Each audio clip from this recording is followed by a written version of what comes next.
పాకిస్తాన్ ఇంకా పూర్తిగా బలహీనం అవుద్దని మనం చెప్పొచ్చండి. రైట్.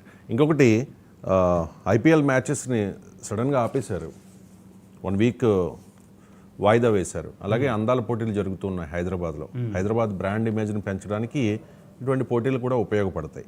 కానీ ఒకవైపు భారత్ పాకిస్తాన్ల మధ్య ఉద్రిక్తతలు ఉంటే, అణ్వస్త్ర భయం భారత్కి ఉంటే, అంటే భయం ఇన్ ద సెన్స్ అందరిలోనూ ఉంది కదా, ఇటువంటి పరిస్థితుల్లో అందాల పోటీలు అవసరమా అని అడిగే వారికి మీరు ఇచ్చే సమాధానం ఏంటి? అవసరమా కాదా? ఒకటండి, భారతదేశం చాలా పెద్ద దేశం. దీనికి ఆర్థికంగా, సామాజికంగా, చారిత్రకంగా వివిధ దృక్కోణాలు ఉంటాయి. అఫ్ కోర్స్ ఇప్పుడు యుద్ధం కొనసాగుతుంది. పాకిస్తాన్ ఓ పక్షాన, ఇండియా ఓ పక్షాన. భారతదేశం ఆర్థిక వ్యవస్థ చాలా పెద్దది. అక్కడ యుద్ధం చేస్తున్నామని మన ఆర్థిక వ్యవస్థను ఆపకూడదు. అక్కడ యుద్ధం చేస్తున్నామని మన సోషల్ సిస్టమ్ని ఆపకూడదు. అంటే ఎడ్యుకేషన్ ప్రోగ్రాంలకు సంబంధించి ఇప్పుడు ఈ అందాల పోటీలు అనేవి 110 దేశాలు పాల్గొంటున్నాయి. 250 దేశాలు, 150 దేశాలకు పైగా దేశాల్లో ఇది ప్రచారం కొనసాగుతుంది. ఇది కేవలం అందాల పోటీలే కాదు, గుర్తుపెట్టుకోండి.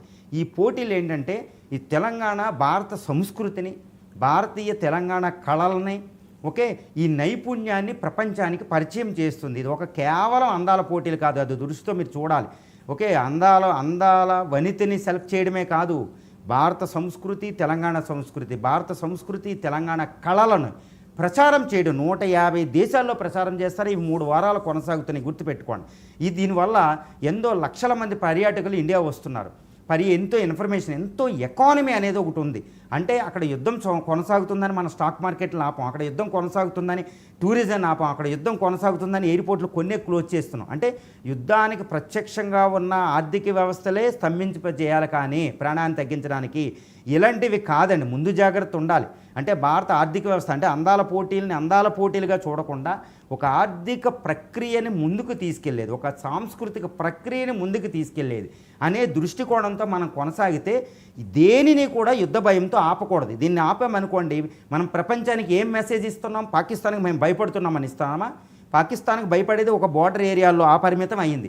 అక్కడ స్కూల్స్ అన్నీ బంద్ ఉన్నాయి. ఐపీఎల్ నిన్న ధర్మశాలలో కొనసాగుతుంది. అది పాకిస్తాన్ మిసైల్ అటాక్ చాలా దగ్గరలో ఉంటుంది, డ్రోన్ అటాక్ ధర్మశాల అనేది ఆ లాహోరీ ప్రాంతం నుంచి, బోర్డర్ ఏరియా నుంచి. కాబట్టి దాన్ని ముందు జాగ్రత్తగా, ఎందుకంటే కొన్ని లక్షల మంది ఒక చోట కూడతారు, అది మంచిది కాదని ఆపారు. అంతేగాని ఇది ఏదో భయానికి కాదు. అంటే మనం ఎలాంటి ఆపేసామంటే పాకిస్తాన్కి భయపడినట్టే. మన భారత ఆర్థిక వ్యవస్థ చెడిపోవాలనే కదా పాకిస్తాన్ అటాక్ చేస్తుంది.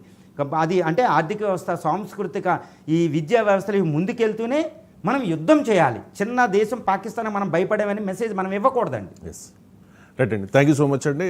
ఈ ఇండియా పాకిస్తాన్ బార్డర్లో 2 దేశాల మధ్య ఉద్రిక్తతలు కొనసాగుతున్న నేపథ్యంలో